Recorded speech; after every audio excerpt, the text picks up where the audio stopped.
Have you ever built an Excel sheet, written a formula, dragged it down, and watched your entire calculation completely fall apart?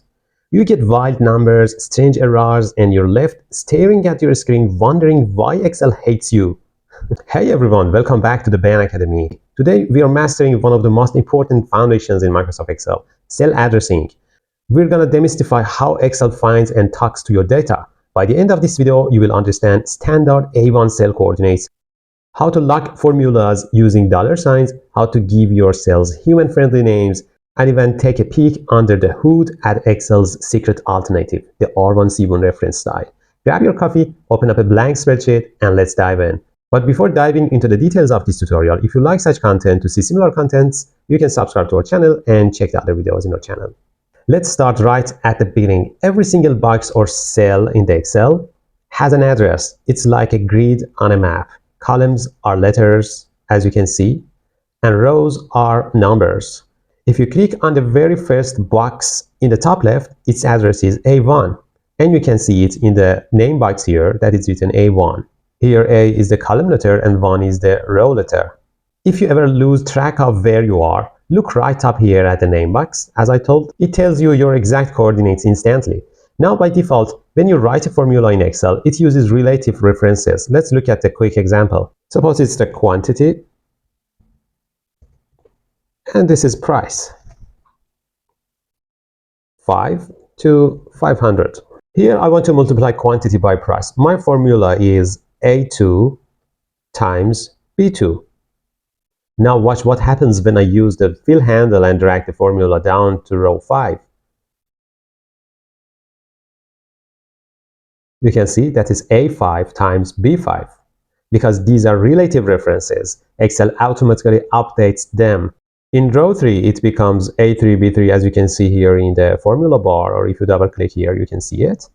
And in the row 4, it's A4, B4. And in row 5, it's A5, B5. Excel assumes that as you move down, you want the formula to shift down with you. Most of the time, this is super helpful. But what happens when you don't want it to move? The solution is to enter absolute reference. Let's say we want to calculate a 20% tax for a list of products, and that tax rate lives in cell E1 right here. Let me write 20%. If I write C2 times E1 for the first item and then drag it down, you can see that it's not multiplied by 20% anymore in the other rows for row 3, 4, and 5 and the other rows. Because Excel shifted the formula down E2, E3, E4, and those cells are completely blank. To fix this, we need to anchor or lock cell E1. We do that using dollar signs. If you double click on the formula here, click on E1 and press F4, it's now fixed. So if you now drag it down with fill handle, you can see that it's still multiplied by E1. The dollar sign tells Excel, do not change this. The first dollar sign locks the column E, and the second dollar sign locks the row 1. And the tip here is that you don't actually need to type those dollar signs, as you could see. I used F4 key on my keyboard, or in some keyboards on the laptop, you should use Fn and F4 together. Each press cycles through absolute, mixed, and relative references like magic. Let's show you. The first F4 is now changed E1 to a fixed one that is absolutely fixed. For the second time, you can see that it's mixed case and only row 1 is fixed. And the next one is another mixed case that only column E is fixed. And the last one again, it's the relative reference.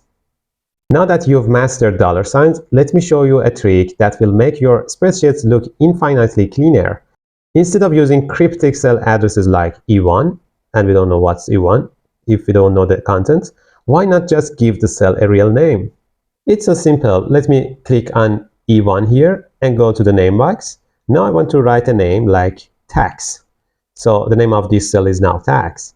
And if anywhere I write, for example, this cell times tax, now you can see that it's still working and tax is directed to the same E1 cell. So now your formula is more descriptive. You can understand that it's tax that is multiplied to the numbers.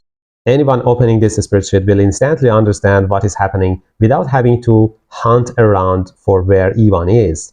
You can do this for entire range too instead of a one cell. If I select my sales data like this and go to the name box and write a name like monthly underline sales.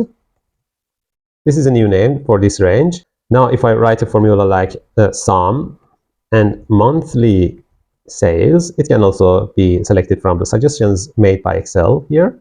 And after that, times tax. You can see that the formula is speaking to you, and it says that the summation of monthly sales is multiplied by tax. And a fantastic hidden benefit here is that named ranges act like absolute references automatically. You don't even need the dollar sign. So if you, for example, multiply this value to another cell like this, if you drag it down with fill handle, it's still working and monthly sales is fixed here. Now for our final boss level of cell addressing, let's look at something most casual Excel users have never even seen: R1C1 reference style. We have completely discussed this in another video and you can check our channel.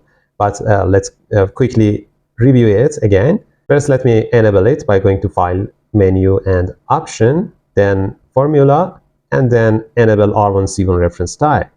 Now look at the columns.